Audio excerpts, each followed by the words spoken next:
Bom dia, a paz do Senhor Jesus Cristo de Nazaré, meus queridos, seja sobre vocês. Nesta sexta-feira, louvamos e bendizemos ao Senhor, glorifiquemos o nome dEle, porque Ele é o Todo-Poderoso, Ele tem estado tão presente conosco, nos auxiliando, nos abençoando, nos dando vitória a cada dia. Amado, e só o fato de nós termos dormido ontem, acordado hoje, já é um milagre. É o milagre da vida que se repete todos os dias. Talvez você diga, ai, nunca acontece nada comigo. Acontece, creia. Só o fato de você acordar pela manhã, se levantar, essa máquina tão perfeita que Deus nos deu, esse corpo, essa mente, esse cérebro funcionando, você caminhando, ouvindo, enxergando. Oh, louvado seja Deus, meus irmãos, por essas maravilhas que Deus tem operado. Eu quero dizer para você, olha, quantos estiveram aqui ontem, ou essa semana passada, esse mês, esse ano, e já não estão mais. Então, Deus nos surpreende todos os dias. Todos os dias acontece com você e comigo um milagre, o milagre da vida. E hoje eu quero dar continuidade falando sobre o livro de Mateus. Nós já estamos no capítulo 17. Eu espero que você tenha lido cada dia esses capítulos que nós temos aqui explanado. No capítulo 17, o nosso Deus, ele confirma o reconhecimento da divindade de Cristo através do apóstolo Pedro, através da transfiguração de Jesus. Lá no topo do monte, Jesus cura um garoto endemoniado, ele prediz a própria morte e ele instrui Pedro a pagar o imposto do templo com uma moeda que vai ser encontrada na boca de um peixe. São milagres que ele operou. Então, os apóstolos que estiveram com Jesus naquele monte da transfiguração, eles puderam ver o esplendor do nosso Deus, o Salvador. Do capítulo 17, do 1 ao 13, Jesus, ele leva Pedro, Tiago e João com ele. E o que é que eles veem? Fala que eles viram a aparência do Messias de Deus, a sua face, as suas vestes brilharam ou brilhavam como o sol da tarde. E aí eles veem a chegada dos mensageiros de Deus. Moisés e Elias apareceram também para falar com Jesus.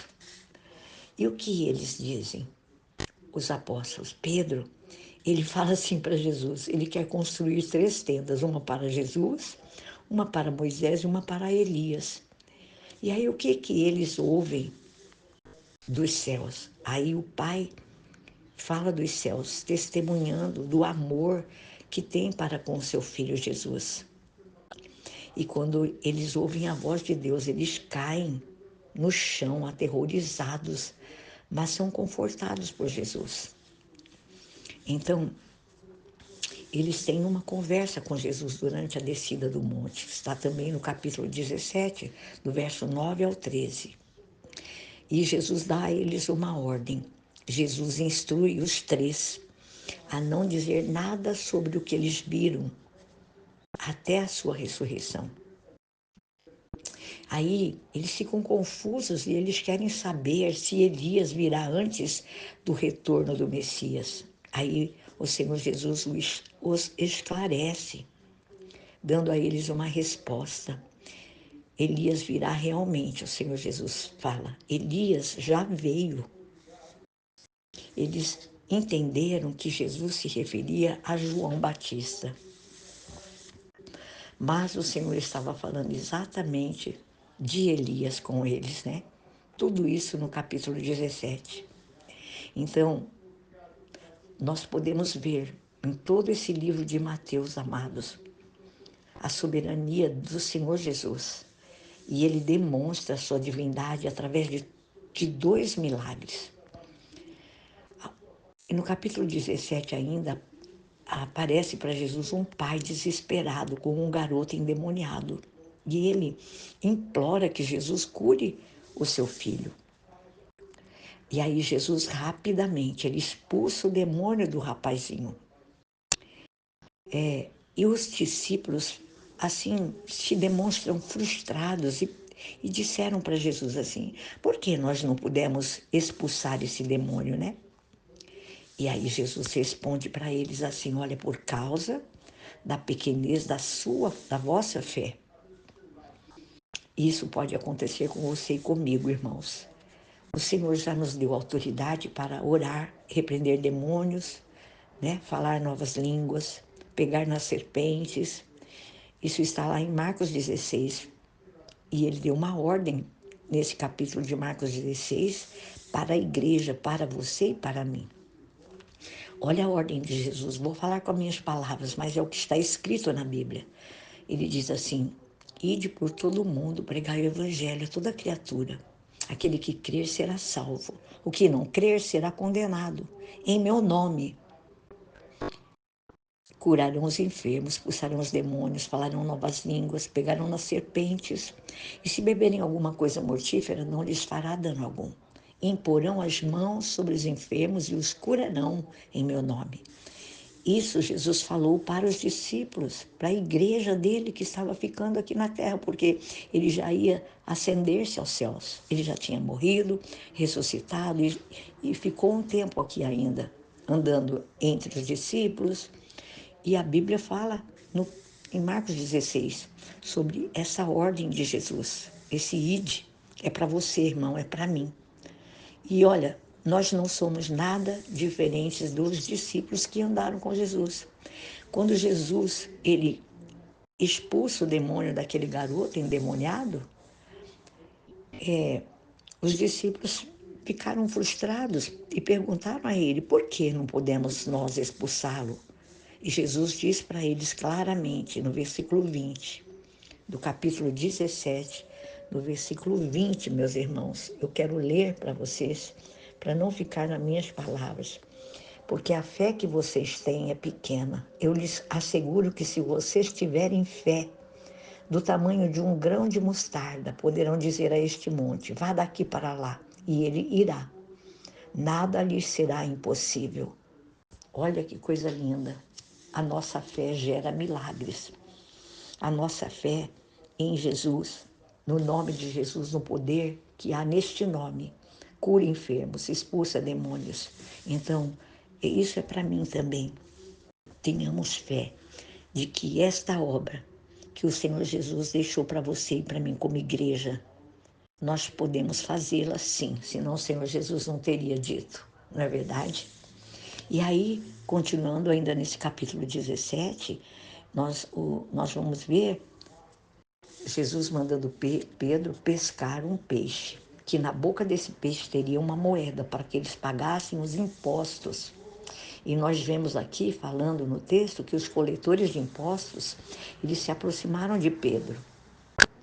E eles perguntaram se Jesus e eles pagavam o imposto do templo. E quando isso aconteceu, quando Jesus chegou lá em Cafarnaum, Jesus, ele fala com Pedro assim, duas coisas. Por que Jesus, não deveria pagar esse imposto? Aí ele fala, o rei impõe taxas, né, aos conquistados, não ao seu próprio povo. Porque ele também deveria pagar o imposto a si mesmo. Embora seja livre, deveriam tentar, né? Isso ele falando, Jesus, não ofender ninguém. E Jesus instrui a Pedro a jogar uma linha no mar, um anzol, abrir a boca do primeiro peixe que ele pescasse. E dentro da boca desse peixe, ele ia encontrar uma moeda. E com essa moeda ele pagasse o imposto de Jesus e o imposto dele. Então nós vemos nesse trecho da palavra Jesus cumprindo a lei, né?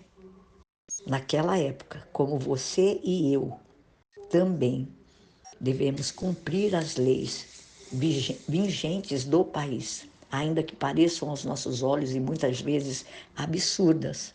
A Bíblia diz assim, dai a César o que é de César, a Deus o que é de Deus. Amém? Aí nós vemos Jesus, nesse capítulo ainda, Jesus falando sobre o sofrimento que ele passaria, e ele fala que para os discípulos sobre a traição, né, que ele sofreria, sobre a sua morte e sobre a sua ressurreição. E os discípulos ficam cheios de pesar, diz o texto, né, de tristeza. Mas o Senhor Jesus os conforta e o Senhor Jesus faz a eles uma promessa, né, que se cumpriu, e até nós, que ele iria para o Pai. Isso está lá no livro de João, né? Não está nesse capítulo, mas é para finalizar esse capítulo, né? Quando Jesus fala sobre o sofrimento que ele passaria, e ele conta para eles, tipo uma revelação, né? Que para os discípulos sobre a traição que ele sofreria por parte de Judas, né? E falou sobre a sua morte e também sobre a sua ressurreição vindoura, né? E a reação dos discípulos é ficarem cheios de pesar, cheios de tristeza. Mas o Senhor fala com eles e consola-os, dizendo que ele iria para o Pai, preparar lugar, preparar morada. Tudo isso nós vamos ver nos capítulos, nos outros livros bíblicos, né? Nos outros evangelhos, no livro de João, onde Jesus fala que ele iria para o Pai preparar lugar para nós todos, para eles e para nós, para todos os seus filhos, e que ele enviaria do seu Espírito para estar conosco aqui, nos guiando, nos ajudando, nos abençoando. Então, que você e eu tenhamos um comprometimento total, meus irmãos, total, com o Senhor Jesus, com a palavra de Deus, né? Nunca deixe de estudar a Bíblia, nunca deixe de orar, de buscar, de ler. Leia comigo. É muito gratificante, você vai crescer na fé, né? Você viu a resposta de Jesus dada aos discípulos, porque é que eles não conseguiram expulsar aquele demônio daquele garoto. E ele disse que era por causa da pequenez da fé deles. Mas ele exemplifica que se eles tivessem fé do tamanho de um grão de mostarda, eles poderiam dizer a um monte, vá daqui para lá, e ele iria. E aí ele diz assim ainda, olha, nada lhe será impossível. Tudo é possível àquele que crê. Guarde essa palavra no seu coração. Tenha um final de semana abençoado, uma sexta-feira abençoada. Que a graça do Senhor renove a sua alegria, a sua esperança e a sua fé em Cristo Jesus, na sua palavra. Amém? Deus os abençoe ricamente.